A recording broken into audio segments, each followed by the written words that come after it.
What is going on, everybody? Welcome into Reality After Show. I'm your host, Bobby Goodsby, in my new podcast studio.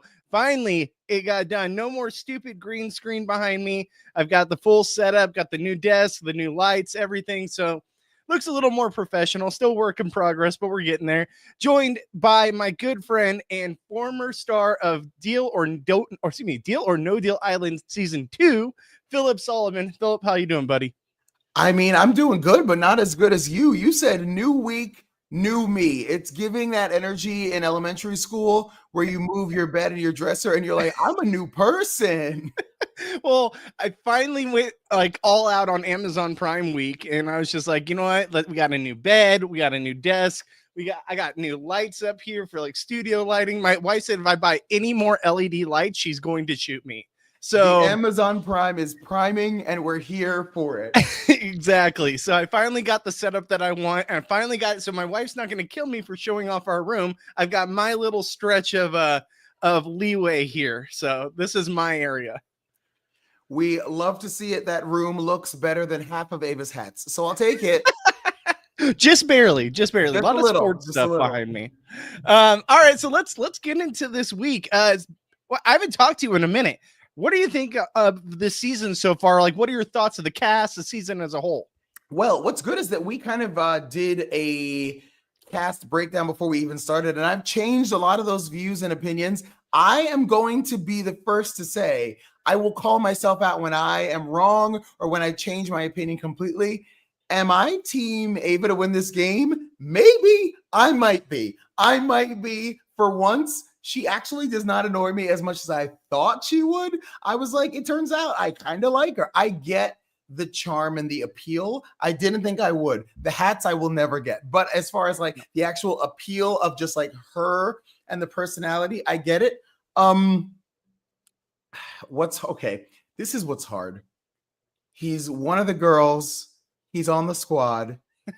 And you know that I'm a nice man, but I do not wish that Jimmy has a good day. Like, I don't, I'm sorry. And like, even for me, that's a real insult when I say, I don't wish you a good day. Cause I wish everyone a good day, but like he could step on 9 Legos and I'd be okay with it. That I'm like, you are just a creator of chaos for no reason. And also the real girls know that half of these lines and reads are from Drag Race anyway, because I clocked them immediately. I was like, episode 10, season 12. Like, I know what's happening. And the thing is, it's so well and poorly rehearsed at the same time that I'm like, I hate this. It feels like he watched reality TV and he was like, this is what it's like to be on reality TV. And it just is not real. It's not genuine. And I need him gone. Yeah, Jimmy drives me crazy. Now, I can appreciate Jimmy because he is bringing good TV, right? Like, it's good TV as in you love to hate him, right? It's very Andy Heron on Twitter where you love to hate Andy because he's just kind of can be an asshole at times, let's be real. But he makes it fun. Like, I always like to tune in and see what Andy has to say about the current season or see what he has to say about something going on in reality TV, because it's always going to be a hot button topic, right? So that's what Jimmy is giving in the house. Like, Jimmy is giving, I'm here to make a good show and to make it entertaining, because without Jimmy, let's be real, like a lot of these people are kind of likable. Yeah, you have a few duds or a few people that maybe you're not rooting for, but Jimmy's really the villain of the season. And to a certain aspect, he doesn't think he is, but he also kind of lays into it too. There's nothing better than a delusional villain that doesn't know that they are one, that you're like, oh, baby. Yeah. Like, I wish you could see the numbers outside, that I'm like, you're not testing well. And I like to, as a reality TV viewer, like, look at Reddit, look at Twitter, all that stuff. Don't get me wrong. I love to do it before I was on TV and then after, not during, but I will say, like, he's not testing well. And at least for the other contestants, I feel like there are people that, like, even for the amount of people that hate Keanu, there's a group that's like, but I support him. He's athletic. He's playing the game as best he can or whatever. Like, there's enough to even it out. There is no one on the other side for Team Jimmy except maybe like his aunt somewhere. And like, I don't know what to do about it. I think that's so hard when you're not a likable person. And so my problem with Jimmy is he's trying too much to be a reality TV character and not enough to be a reality TV personality. There's a difference between the two. I think Rachel does a great job of being a reality TV personality where you know that in the house, outside of the house, at the grocery store, Rachel is a polarizing person. But Jimmy feels very much like I watched Drag Race in the hotel room when I was in there for a week before we started to film, and this is what I remember: the long black gloves and the jewelry. Get out of here. We don't need, like, that's insane. That is absolutely insane. Now, it would be one thing if that was happening on the Traders, but we're on Big Brother, and to me, it is a bit much. It's definitely like, look at me, but Rachel does the same thing. Rachel definitely lays into the, I'm going to make a spectacle of this. It's like she's going on the Traders again. I don't know who is styling Rachel, but okay, honestly, I think it's really great that Rachel has employed someone that is vision impaired to style her for this show. I think it's really showing that she is great for inclusion, and I love that for her. But for all of us, it's hard to watch that. I'm like, you are beautiful, but what is happening? There are some patterns and some flowers and some things that are happening that I was like, ooh, this is rough, my girl. Yeah, I mean, don't get me wrong. I am not one to give any fashion advice to anyone. I wear the same hat for pretty much every podcast just because it's easy. I'm wearing a Costco shirt right here. Okay, Costco shorts. Let's be real. Half of this stuff is either Amazon or Costco. So I am not one person to give anyone fashion advice, but I'm also here to say some of these get-ups, I just don't get it. Maybe it's just me. Maybe because I'm not fashionista kind of guy. I'm just a dad in Southern California, right? Shopping at Costco.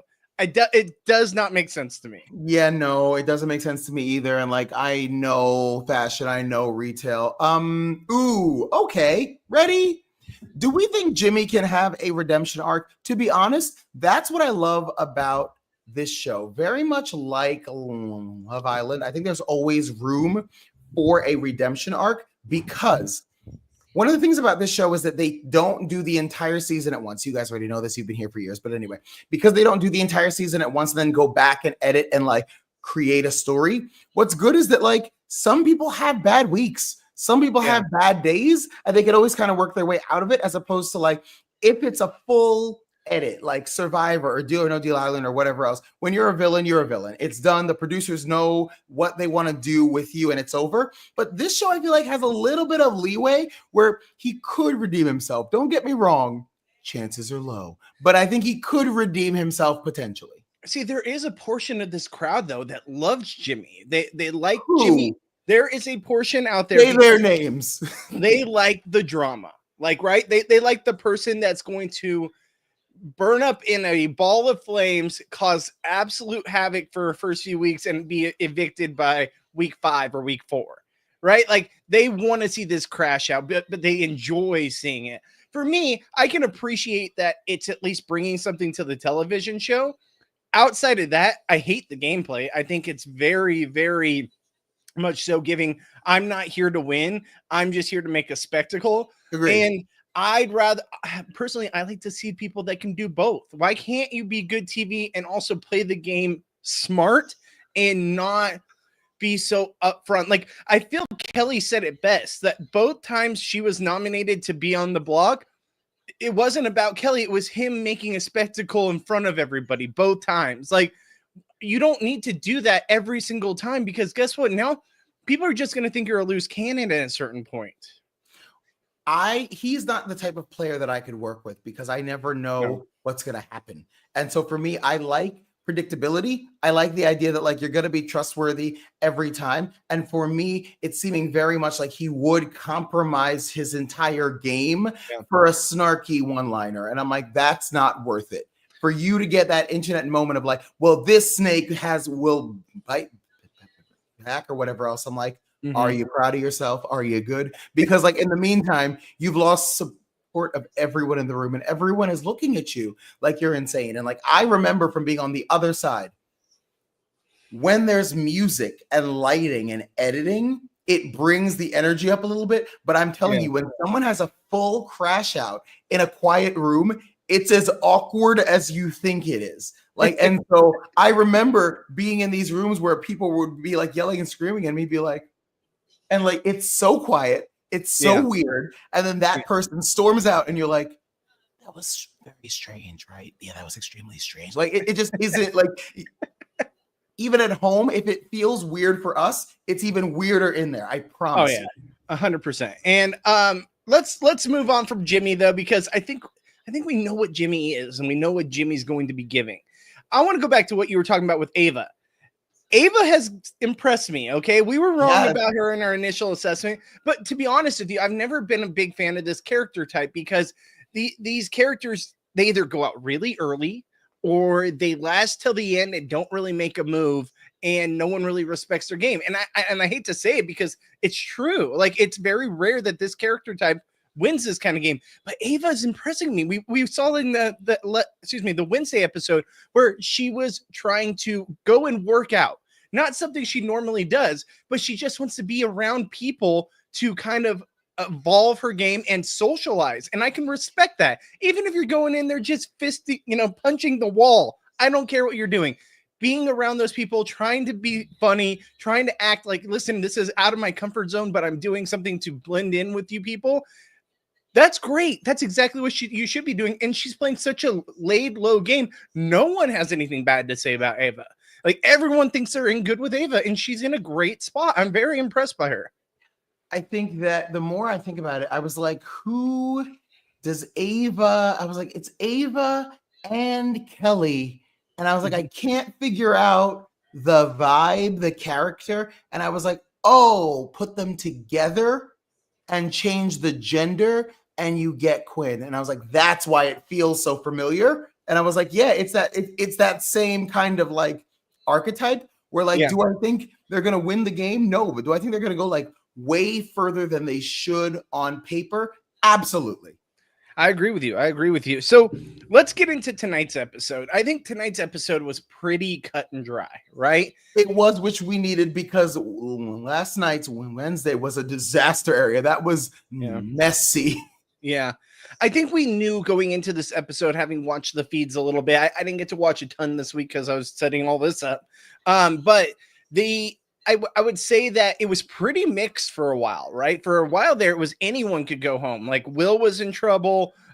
Adrian was in trouble. Amy was in trouble. It could have gone any way. And eventually Morgan, as we saw in this episode, really kind of let in on the house that she really wants to keep Will, and kind of convince people that keeping Will is beneficial to their games. We saw it with Zach. Zach was very much so like, I don't want to turn on Adrian. And I would love to have seen what would have happened had Adrian and Will been up against each other and Amy would have saved herself, because I think that would have been a much more compelling episode. But I think that even then, she was very convincing to the people she needed to convince. And I would have been very interested to see how that would have played out. But I think as the week progressed, people realized Rachel's always going to have Amy in her back pocket. Amy is not good for a lot of their games. She's just not really giving them anything, and it's always going to be Rachel's number. And Rachel already has the benefit of being a former player who has come back into this game. So I think they realized the move was, if Amy was there, it's time to take her out. It was my least favorite type of Big Brother week, where I was like, oh, 3 pawns. Cool. 3 pawns. This is just it doesn't really matter. I turned on the episode specifically because you asked me to come and do this. If you want my honest answer, I was just going to kind of like fast forward and give myself the highlights later. And the only reason that I say that genuinely and honestly is because like I wasn't super invested on who was on the block. That's the hard part about when you don't have an entire season shot and you don't have the storylines to go along with it. On Survivor, on anything else, they would have made sure that we had our eyes on Amy, Will, and almost Adrian like all week. They would have made sure that like they had the most confessionals, the most everything, so that we like got really invested. But the issue is when the show is happening right now, they don't really know who to focus on. And so in turn, like I didn't either. I was like, well, whoever goes home won't be that much of a loss. Okay, cool, great. Yeah. I guess we'll go with Amy because of her proximity to Rachel. But is Amy herself a threat? Amy has proven to be not a threat at all. Amy has proven herself to be a little bit of a spam email of a person. And you're like, cool, great. Like, I'd like to unsubscribe, but I won't. Instead, I'll just hit X out and then it'll come again in another week or so. And you're like, I meant to unsubscribe, except I forgot. Yeah, no, I mean, Amy, as much as I had kind of high expectations for Amy going into the season, like, I wasn't a huge fan on Amy, don't get me wrong, because I thought, one, this person doesn't really know the game and she wants to do an all-girls alliance. But I kind of had some hope when I saw her come into the house and, do what she had to do to get in, being the accomplice. I was like, maybe she does have a game, maybe she'll figure it out. And she really just kind of laid low and just hung out with Rachel. It was like almost like a mini vacation. And last week I wanted her to be safe because I wanted to see where that relationship would go. But having 2 weeks of basically having the opportunity to save yourself, she just wasn't very good at the game. And I'm just like, I'm okay with it. Like, I know it's bad for Rachel's game, which I'm bummed about because I really want to see Rachel do well. But I'm okay with Amy being gone. And honestly, it might be a blessing for Rachel in disguise because yes, she was close to Rachel and she was always going to be on Rachel's side with anything she did. And Rachel could drag her to the end and probably beat her. But now Rachel's less of a target.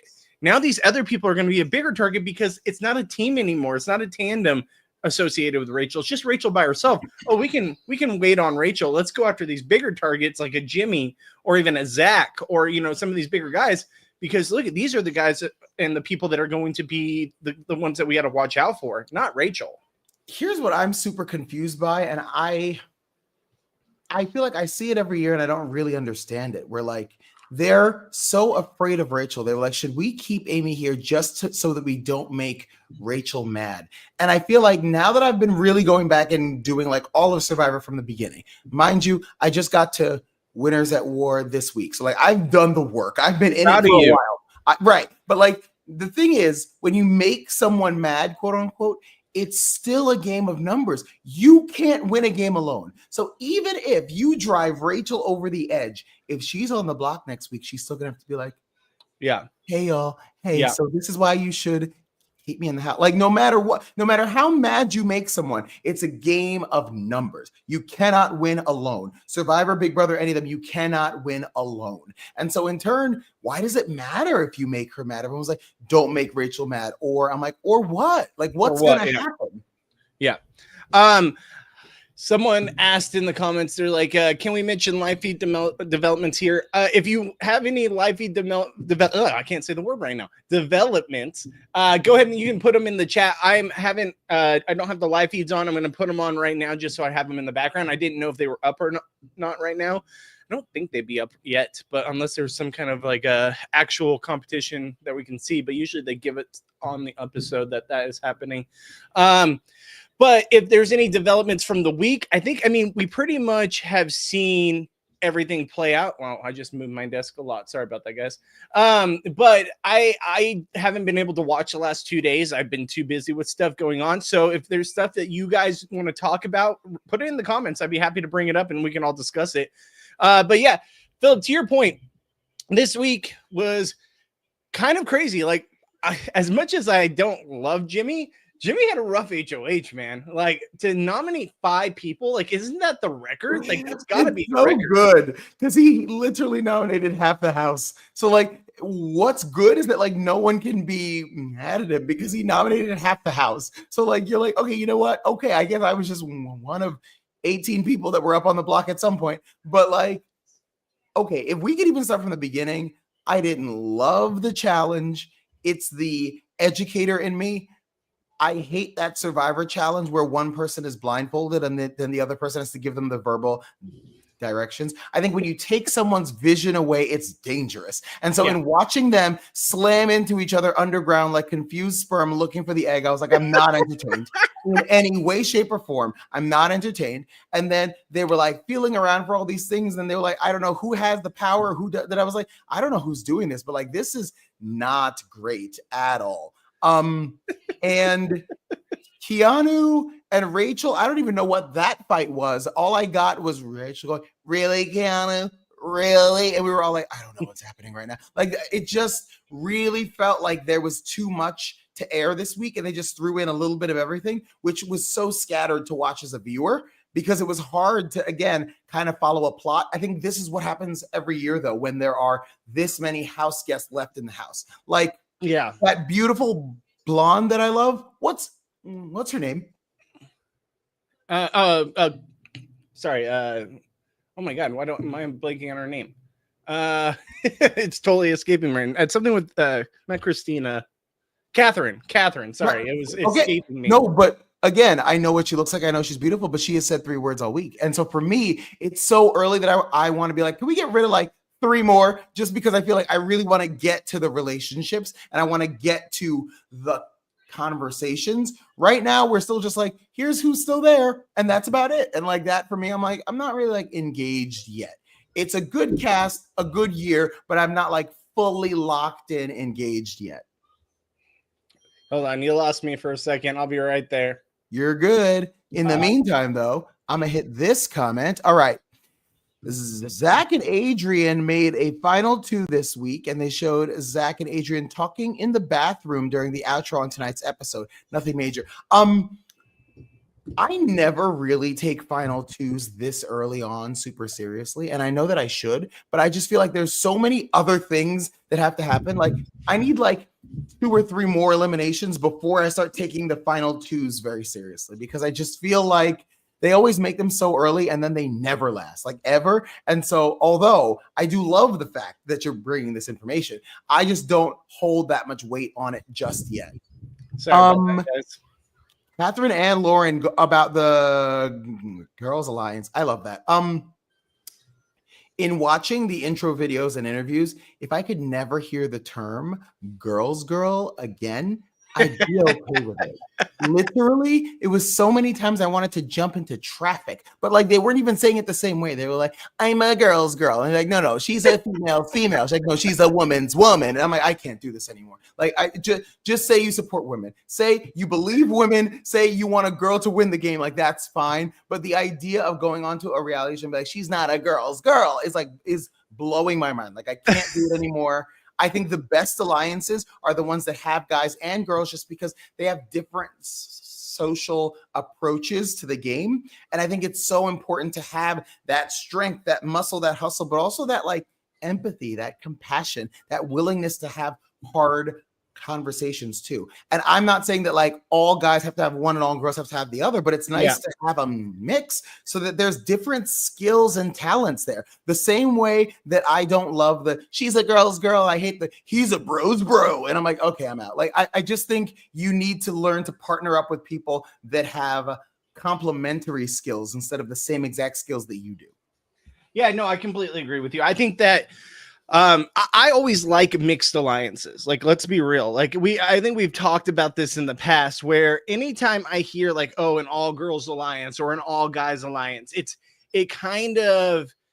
takes me back to season 12 when we had the Brigade, or was it the 4 Horsemen, or what was the big one in Big Brother Canada? Of course, Big Brother Canada kind of blocked out of my memory at this point, unfortunately, because it's no longer a thing. But it's just not something that I really root for, especially because it seems like sometimes that steamrolls the season. And I like to see a mixed group. Like, I like to see who's going to be the best of all the people in this environment, in this, that give us different demographics, different genders, what have you. Like, who's going to reign supreme out of that group. And that's what I like to see. The leftovers, you want the cookout, you want things like that, because again, no one wants to watch all of anything. Like, you just don't. Yeah. And for me personally, the audacity of being like, the top 5 players in this game are all males, so I'm going to make sure that I'm a bro's bro. I'm like, the audacity, honestly, on day 1 or 2 to be like, I'm going to make sure my group is all guys or all girls. I'm like, guys, you're really, when you do that, it feels inclusive, because you're like, yeah, it's like people exactly like me, but that's like super exclusive. Like, that actually pushes other people with reputable skills and talents away from you, because they don't fulfill a weird biological requirement that you have invented on that day. And so like, that to me is so strange. That's why I like what Lauren and Catherine kind of have going. Like, as much as you said, like, we don't see them on our TV, we started getting a little bit more of them tonight and last night, where we started to see where they're at and what they're thinking. And they have the house pretty well pegged. Like, outside of a few little details, like, you know, like the trio of Morgan, Jimmy, and who's the other one, Mickey. Outside of that group, and essentially the first group that was running the show last week, they've got it pretty pegged, because that's kind of where the social dynamics are right now in the house. And I like how they're kind of in the middle, because they can go with the girls. They'll always be with the girls, and then they'll be towards the bottom, but they'll always be associated with the girls, and then they can work from there. Or they can go with the guys who they have better connections with, and it's just a different situation. So it's the guys and Kelly and the girls and Jimmy. And I think that's a great place for these girls to be in the middle. And I love that no one is really, from what I've seen, picking up on them. Now, things have changed possibly over the last couple of days, but from what I remember and what I had seen on the live feeds and what I'm seeing on the TV show, I really like the edit they're getting, because now we're starting to see the game that we're seeing on the live feeds that I've been really enjoying. I think that Triple Threat is destined for disaster, destined for explosion.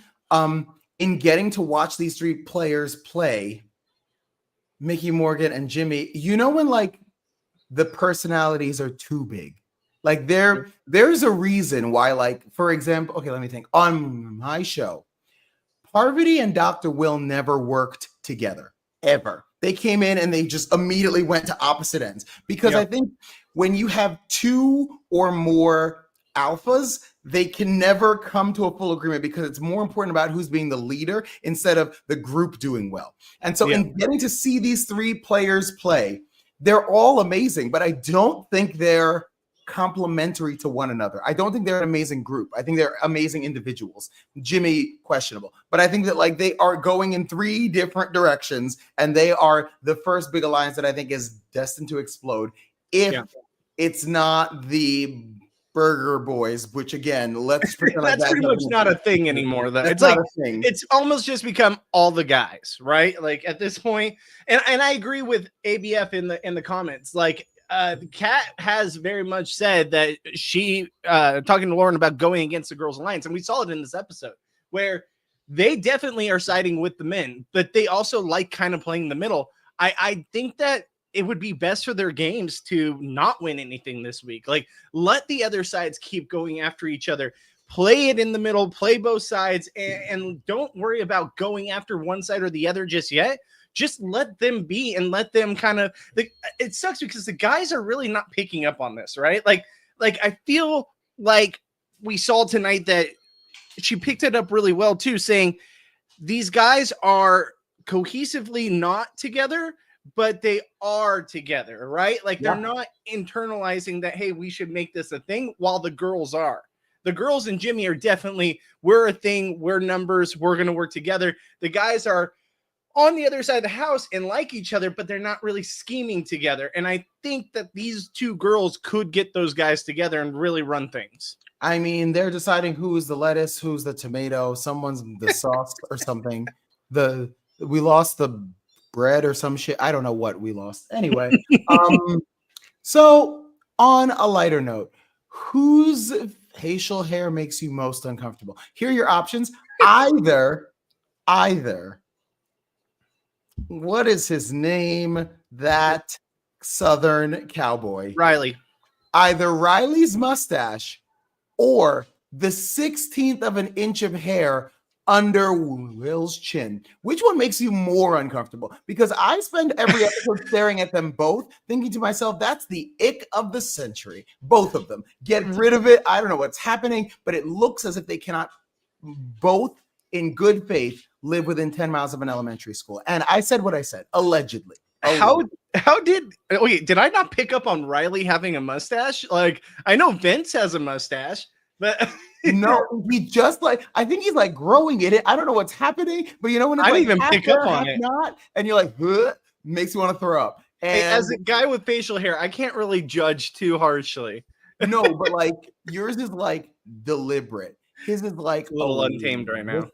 Oh, he's like, as if someone was like, hair, and that was it. And you're like, okay, cool. No, that's not enough. And the 16th of the inch of hair under Will's chin needs to go. Like, this is not real. This is not real. I'm uncomfortable on behalf of America. Am I misremembered? Doesn't Keanu kind of have the same thing as Will, though? It's like a little underpatch right here. Yes, but Keanu has a patch. Will has like a landing strip, like just like a line of hair, which is the most absurd thing I've ever seen in my whole life. Like, pull up a photo. Like, I can't take what's happening. It is horrendous.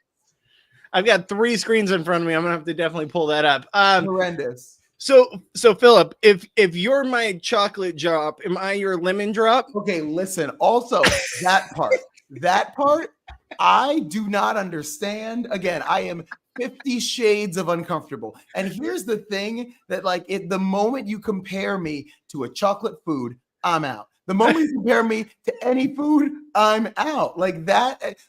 And like, he always does it in this weird, creepy, uncomfortable way where, like, if I just said, shout out to my wife, my little, but like, instead he goes, yo, shout out to Gwendolyn, my little chocolate drop. And you're like, I don't want this. This should not be on national TV. You need to save this for Big Brother After Dark. He's like licking his lips and stuff. I'm like, I don't need this. Go back and shave your chin. I don't need this. Not me, not now. Yeah, and then Julie pulling out the whole lemon drop thing, that really caught me off guard. I was like, where are we going with this? It really threw. I think it made Will kind of uncomfortable too. Ick. And he gave the same. Hey guys, oh, hold on a second. Hey, Miss Julie. I'm like, ugh. I don't want it. I don't want it. Stop hitting on Julie. She has her own issues at home, please. Thank you. We don't need it. As a country, we don't need it. We're going through it this year. We lost Hulk Hogan. Like, we don't need it. We're going, I don't need it right now. Let's have a moment for the Hulkster. I'm still very sad. We lost both Ozzy and Hulk Hogan in 1 week. Just a rough week. And Theo Huxtable. And that's the most important of all. Oh, that's true too. I forgot about Theo Huxtable. You're right, man. Just a rough week. Rough. It always in threes, man. Always in threes. I'm just saying that none of those people died before Jimmy was HOH. That's what I'm saying. Like, I don't think that I can't say for sure there's a correlation, but what I will say is before he was HOH, those men were alive. Alive and well. And then boom. Thriving, if you will. So what did you think of the competition tonight, where it was basically a puzzle, right? And for a minute there, I started to get worried that, are we going to run low on time? Like, are these people going to be able to put this thing together? So thank God Adrian was in this competition, because if it was between the other two, I think we'd still be there. Oh, we would. Yeah. Here's the thing. In my head, I was like, yo, this puzzle is too easy when you compare it to like Survivor or anything else. And then I thought to myself, they have like the amount of risk that they need to take to do a challenge on live television and hope that it works. And I know from being on a show where sometimes challenges didn't work, we had to stop a challenge or two because, number one, someone didn't understand it or something malfunctioned or whatever else. That I was like, yo, I give CBS their props because they had to make it easy enough that someone could complete it in a reasonable amount of time, but still large enough and entertaining enough that the audience would be able to like follow along and cheer for and root for. I'm like, yeah, I wouldn't be doing that. Like, that wouldn't be a thing I would be doing. There's just too much room for error in that for me. I'm telling you right now, if it was Will and Amy just doing it against each other, we would still be waiting for the results, like 100%. I famously went to the live taping when we saw oh my gosh, from Big Brother 20 tried to do the puzzle. Totally blanking. Jesus Christ, why can't I think of anyone's names when I'm on a podcast? Big Brother 20 puzzle, the famous puzzle. Oh my God, what is her name? Someone in the chat, ABF, help me here. I'm totally blanking. For everyone else, I don't even know what season 20 was. You would have to literally Big Brother 20. It's like 3 or 4 other people. Caitlin, Jesus Christ, Bobby, Caitlin. I was famously there for that puzzle. So it's to see the puzzle competition back on our TV screens this week when we saw Kelly go up and have to do the puzzle. And then we got a second puzzle in tonight's episode. I was like, I know they're trying to make it as gender fluid and natural between these competitions to make it more fair for people. But puzzles, ever since watching Caitlyn's season, give me the heebie-jeebies with this show, because having been there live and hearing the producers and the warm-up guy in the crowd being like, oh yeah, we tested this puzzle, Caitlyn's gonna get it, like there's no doubt, like 100%, we've timed it a million times, no one ever failed it, we will be getting someone back in the house. And then we saw what happened with Caitlyn, and Caitlyn completely crumbled and just could not do it. I remember walking out of the studio and seeing Allison Grodner's face, just like, what just happened? Oh my gosh. It was literally, she was going like this because she couldn't believe that we just lost a huge character in Caitlyn because she couldn't do a puzzle that succeeded 100% of the time. So to see that tonight, I was just like, oh, this better go well. I mean, I love the idea of the blockbuster because they can't do a lot of plotting in advance per se. But as someone that also has like crazy OCD, I hate the fact that like they're doing that on live TV and they're like, well, we hope it goes well. We don't know. It's just going to be a puzzle. We're going to hope that somebody understands it. And thank God Adrian's there, who's like, I built this in my yard. And I'm like, number one, that's weird, but okay. Anyway, so sure. That works for me. Thank God he probably has this one in the yard somewhere. All right. So now, we kind of got to the end of the episode. We saw that it was pretty cut and dry. Even Rachel voted to vote out her best friend, Amy, out of the house. Who are you hoping wins HOH this week? Wait, can I ask you about that? Because at the moment I saw it, I was like, I got to ask my boy, Bobby. All right. If it's you, do you do what Rachel did to be on the right side of the vote? Or do you say, out of respect for my friend, I know she's going home either way, so I at least want to say, I threw you one vote? You could do that, but then it just gives people a reason to really give you be like, oh, you're an easy target next week, right? Like, okay, but it's Rachel, so like, let's be honest. Everyone knows that's like that she's gonna do that, like that she would give her friend a sympathy vote, what have you. I just always am against sympathy votes because at the end of the day, it's a game and you don't want to give anyone any reason to target you, even for a minute reason, as in, oh, I'm just giving a sympathy vote. Like it's already unanimous. I'm just doing this for my friend.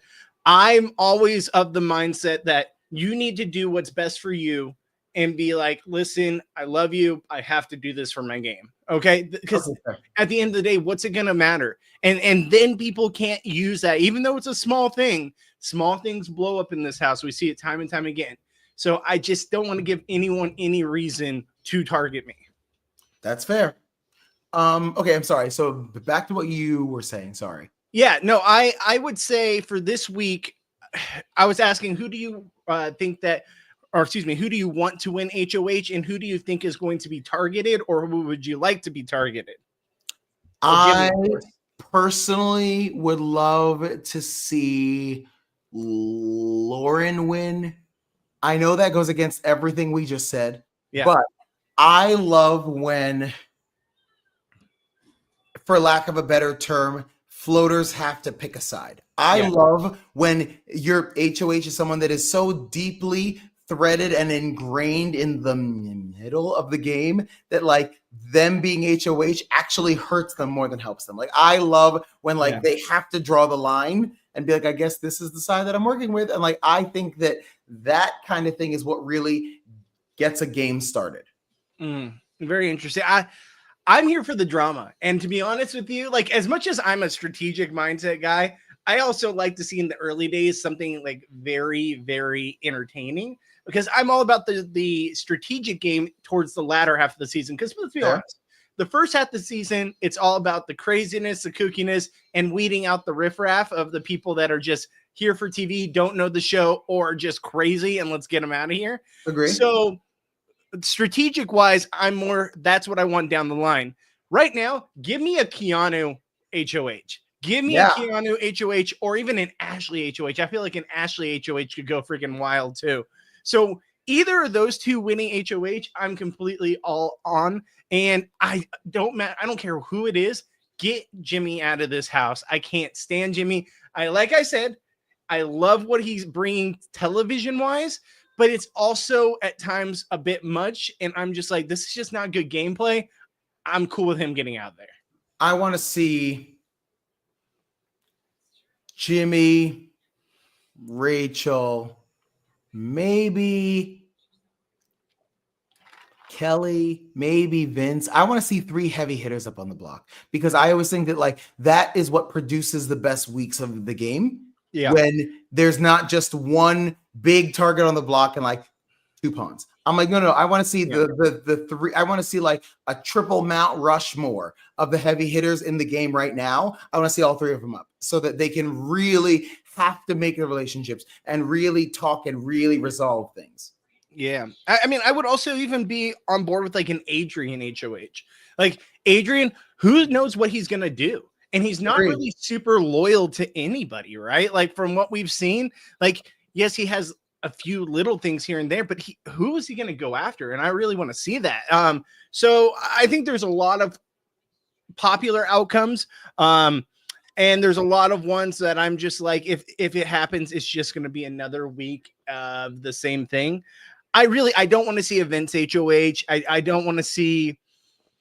I don't even want to see like a Riley HOH or an Ava HOH because you don't want to see an Ava HOH, but I'm telling you, that girl is going to bring in some weird snacks into that room. You already know. Remember that weird girl in elementary school that brought in like seaweed as snacks? That's Ava. And so like, you know, her HOH room and like the basket is going to be insane. She's going to be like, these are crystals. And we're gonna be like, why are we doing that? Like, it's gonna be insane. And I can't wait for it, honestly. You know, I was just rewatching Big Brother 12 just to get like rehash my memory about Rachel's original game because I know it was a little bit of a train wreck. But I forgot how in week 2, when she won HOH after just being nominated on week 1 and survived the block, how in her Big Brother basket, they gave her a little bottle of Patron. And how much like TV airtime they got from that little bottle of Patron. I'm like, give the people a little bottle of alcohol. Come on. I want to see it. I know that like they've had problems with alcohol in the past, but now they give them like 1 beer or 1 wine. And that's like once a week. Like you can give these people a little bit more, right? Like let's be real. You don't have to give them, you know, a handle, but give them, you know, like a 6-pack for like a 6-pack and 2 bottles of wine. No one's gonna get hammered off that. I know you love her. I love her as a reality TV personality. But what I'm gonna throw into the universe is Rachel Riley's gameplay still relevant in 2025? Only because the only reason it worked so well when it did is because like she was like the pioneer, like before, like she was up there with like Tamra Judge on Real Housewives, like old school, where like if you were outlandish, people were so taken aback. And so like, what's happening here? They weren't used to seeing it. And that's why it worked before. My question is, does it work now? Does it translate to 2025? No, it doesn't. But she's also a completely different person. Like she is still Rachel. You still see aspects of the original Rachel, right? Like, even when I would be podcasting with her last season, she would give me aspects of the Rachel I saw on my television screen. And that was on camera and off camera on the podcast, where even just in a text thread, she'd be like, I need this. And I'd be like, okay, that's the Rachel I've seen on TV. You know, like I can be a little, like I love her to death. Can be a little bossy or a little bit, I'm the show. And I get that because why not? She's fantastic TV. So there are still aspects of Rachel that are same Rachel from Big Brother 12 and even 13 to an extent. But there's a lot of Rachel that is different, where she's had 2 kids. She's been removed from this game for 15 years almost, right? She's played the traitor. She's played Snake in the Grass. She's gone to Celebrity Chef. Like, I'm not saying all those things matter to the game of Big Brother, but she's like a nurse. There's just a lot of things that I feel like have evolved in her life where she's aged, she's gotten life experiences where it's just not the same Rachel from Big Brother 12 coming in with, you know, the big boobs, all like in your face, loud, you know, Vegas showgirl. Now she's a mom living in Alabama, working as a nurse, podcasting, and being a reality TV star. Like, it's just different. So the fact that she survived this long, I know we're only 2 weeks in, but the fact that she survived this long wasn't even thought about for the block this week, and practically coming from the guy that week 1 originally was like, I need to get Rachel out, and then had 5 chances this week and didn't even take it because she has developed those relationships. And I feel like even though there are people that want her out of this house, she has a way of connecting with people that I feel like is not the same Rachel we saw before. And I'm very excited to see how far she can go with this new Rachel aspect to her. Agree. All right. I will definitely, I don't think any of that is incorrect. I think for me, I see Rachel on this season as like a cool sociology experiment that I'm like, okay, let's like see, can she still be relevant? Can she still do all the things? Yes, I would love to see Morgan and Mickey get a little heat. I would love to see anyone that's currently playing like in the middle. I want to see them pick a side. I think that now we need to turn the game up and really figure out who's working with who. And now we're going to have those really big like alliance meetings, which like is still weird to me where everyone's meeting in the same room except for 1 or 2 that I'm like, you don't realize that everyone's gone except you. But anyway, so I love those like big alliance meetings. Yeah, of course. I mean, I'm all about, you know, in the early days, pulling a Zach Rance and doing a house meeting and causing a shitstorm. Even a Tucker last season, like being just loud and in your face and be like, me against the world. Isn't it funny that last season we got Tucker, who was like basically him versus everyone else, essentially. And we're getting that same kind of thing with Keanu, but Keanu is like so unlikable, unlike Tucker, right? Like Keanu digs his own grave every time. It's the social unawareness that just is not what Tucker brought to the table. Keanu looks like Josh. That's why I think he pisses me off so bad, because I see him and I'm like, that's Josh, but like again with long hair. And I'm like, I don't want it. I didn't really love Josh the first time. So for me, I was like, okay, I'm out. I've talked to Josh before. Josh seems like a really nice guy in the real life. Hated him on Big Brother. Yeah. Hated him. Could not stand him. Can't stand him really on the challenge either, even though I don't really watch the challenge that much. From what I have seen, he's the same old Josh. But when I've talked to him in person, lovely guy. As far as Keanu, though, in last night's episode, during the veto ceremony, to basically tell everyone in the house, like, it doesn't matter. I'm coming for all of you. I'm going to get you all out of this house. Like, it's one thing to say to Jimmy. When you directly say to everyone in this house, I'm coming after each and every one of you, bro, no one's going to work with you. It's the social unawareness, man. And even what he said to Rachel, where he's talking about the highlights and stuff, even though it wasn't anything major, you have to pick up on social cues that maybe that's not something you should bring up. And I agree. But the more I thought about it, I was like, my hot take is the following.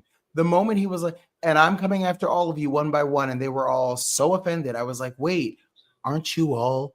Isn't that the game? And like, it seems weird that I'm like, yeah, you all should be doing that. Literally, that's why you're there. That's actually why you're there, to go after people one by one and pick them off one by one until you're the last one there. That to me makes perfect sense. Would I have said it out loud? Probably not. But at the same time, he's not wrong. I think he just is a victim of things out of context, bad tone, bad timing. Again, those social cues that's what it takes to win a reality show. He doesn't have them. He has the arms and the legs and the athleticism, but now in 2025, it just is such a different game psychologically, sociologically. Like there's just so much other work to be done that I don't think he's aware of.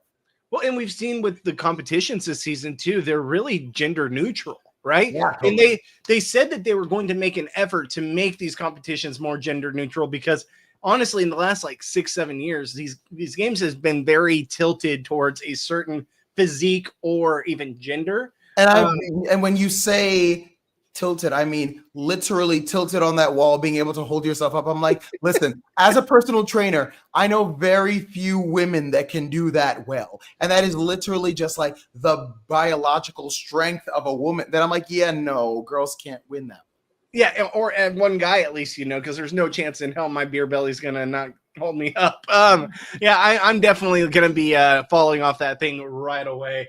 I'll be honest, I've always wanted to do the wall comp just to test myself, but man, not in the physical shape I'm in right now. I'm getting back in the gym. I got Phillip here helping train me, so we're gonna get me looking like you in no time. Let's do it. But yeah, no, I think with the competitions, I really like how gender fluid they've been, how gender neutral, and just giving everybody a fair opportunity. Now, we didn't get to talk about this because we only talk about this once a week here at Reality After Show. What were your thoughts of Casey Clark coming back in the game to compete for Keanu? And my second part of that question is, what do you think of all these powers in the house this week? It was like watching Survivor. Like, I don't know how many idols are in this house, essentially, is how it felt. I thought the one that I needed to see the least again was Casey. And then I saw Felicia and I was like, oh, wait, you're it now. Like, actually, I needed to see you less, it turns out. And the powers turned into, again, quick Survivor throwback. Remember when Suri was voted out just because she was the only one that was eligible? Everyone had so many different powers and they threw it out. They were like, Suri, you have to go home because we can't vote for anyone else. That's what it felt like. It felt like the moment anyone went up, they came right back down. And I was like, there's too many powers. There's too many things happening. Don't get me wrong. It did get some good fan favorites off the block. So I'm glad that they did. But at the same time, it was a lot. It was confusing, especially with this many people still left in the house. So it's hard to still not know everyone's names and have three powers and have Jimmy running the house chaotically. Like there's just a lot happening this week that I was like, I'm exhausted. Yeah. I was not against having Casey come back into the house to compete. Like as much as it was kind of rigged, I would like because Casey is just such a great challenge person. I would like to see them do this like week after week. I would not be opposed because one, we get to see these fan favorites come back on our screen, even though Casey, I mean, I think she's cool. I've met her in person, super nice, but like, is she a huge fan favorite? No, but like, it was cool to see her. Like, I'm happy to see her on my TV screen, and I liked that kind of challenge. But I would love for them to do this like week after week where they allow someone to win a power to have someone compete with them, but throw in like a wild card, like bring in someone like Angela from last season. Who is she going to win the competition for you, or is she going to be a detriment? Who knows? Like give us something where it could flip flop both ways. Now, don't get me wrong, Angela won a lot of competitions last season, so she could definitely be a challenge beast. I'm not saying she can't, but like, wouldn't it be funny for her to come in and like start some drama or something for that person, or come in there and like someone who never, like an Enzo who could never win a challenge to save his life, have him come in and compete for someone, and then that person be like, well, that sucks, I have Enzo. Like, so that'd be kind of funny, and then like change it up. Yeah, I think if there were ever a year to make that work, this would have been it. The idea that they're at this like mystery hotel, I would have loved to see like, I don't know if you watch Bachelor in Paradise, but like how Wells is like the bartender who just kind of talks to everybody and just kind of like gives like advice and stuff like that. I would love a like hotel front desk person of the week where they just like are there to like bounce ideas off of and stuff. But like, I think if producers prepare them properly, they're the ones that could potentially like get some of the things going and happening and get some of the like conflicts happening when they're like, I think I want to speak to this person because I'm really angry about it. They're like, you know what? You should. And we're all like, yep, do it. Great. Like, I would love to see again, some of those alumni kind of managing the hotel for the week. And they would just like stay there. So they're not really in the game, but they have like an influence. We get to see them smile and laugh along, so on and so forth. Yeah, I'm on board with that. Now let's go to the other aspect too of like, what do you think about them bringing on Derek and Taylor Hale and basically saying, listen, there's going to be a Friday show that's going to break down the week and they're going to have special guests and like this week's going to be a Big Brother draft. I'm like, so we're over 2 weeks in and you're going to premiere this show with the Big Brother draft. Like, what? Like, you're drafting after 2 weeks of the season already being a part of something? I'm like, sure, week 1, this would have been fine, but we're 2 weeks in now. It's like, I don't really care what your draft says. Like, I know what, like, how people are doing in this house, and we know who's going to do well and who's not. Secondly, there's we have a secret super fan celebrity coming into the house, and let's make it a dead giveaway by showing Superman's cape in the background. Like, really? You're really trying to like not give us the lead here? They did say he works well on the fly, and I was like, I get it. It's a cape. They said fly. It's literally the same cape that you would imagine Superman wearing. Superman's out right now. Like, it's cross promotion. Like, it was just so like, don't act like we're stupid. Just tell us Superman's gonna be here next week. Like, we don't really care. I don't want it for the same reason that I watched an entire season of Love Island, every episode, except I would find chores and things to do so that I wouldn't have to watch After Sun. And now I'm going to find things to do so that I don't have to watch whatever the hell this is. And I'm okay with that. Like, it's fine. I don't need them to be like, and here's what happened this week. I was like, I know, I was there. I watched it. And then I did a podcast about it. So like, I'm good. There's nothing you can bring me that's new information that I can't read on Reddit or get here in the comments. So like, I'm fine. I'm good. Yeah, I just I feel like this is a few years too late. Like, this is something that could have been good, let's say 2020, right? Like 2020 on, like for Big Brother 20. We were all at home and thought we were going to die. Yes. Like, sure, this could have been a great cross promotion for Big Brother or what have you, for Big Brother All-Stars too. But like, to have it now, and you have so many podcasts out there, so many after shows out there, it's like, why now? Why now are we doing this? To give Taylor something to do. Oh God, okay. Taylor, you seem absolutely lovely. They really shoved Taylor down our throats, do they not? They did. They said, like, this is your girl, everyone. Love her, hate her. This is your girl now. And you're like, okay. Like, okay, we need Taylor for reindeer games. We need Taylor for this. We need Taylor for that. Oh, guess what? We're going to have someone come in and talk to the house guests after the, at the end of the series. It's not Dr. Will anymore. It's Taylor. Like, like, it's like, I just, they don't have to go so Taylor heavy. Like, I like Taylor in small doses, like, I don't need Taylor every single opportunity.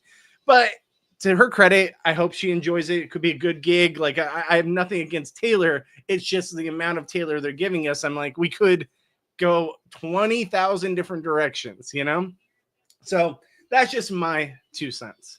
So many different roads to go down, and still we chose the wrong one. All right. Well, with that said, another amazing week of Big Brother. I was entertained. Maybe it didn't really lead to that explosive pinnacle that I wanted on a Thursday, but for me, I think the Wednesday episode gave me enough that I was good with a calm Thursday, because my heart can't take whatever happened yesterday and tonight being completely unpredictable and all over the place. So I'll take it. We lived, we survived, happy to step in this week and be loud and obnoxious with you. All the things I said, allegedly. I'm going to put that in parentheses right next to it, allegedly. With that being said, I got Stitch behind me trying to hang out over here. She's dying to go play at the park. So with that being said, guys, check out all we have to offer here at Reality After Show. We've got the Big Brother podcast every single week. We got Gabe's Big Move that premieres every Tuesday night.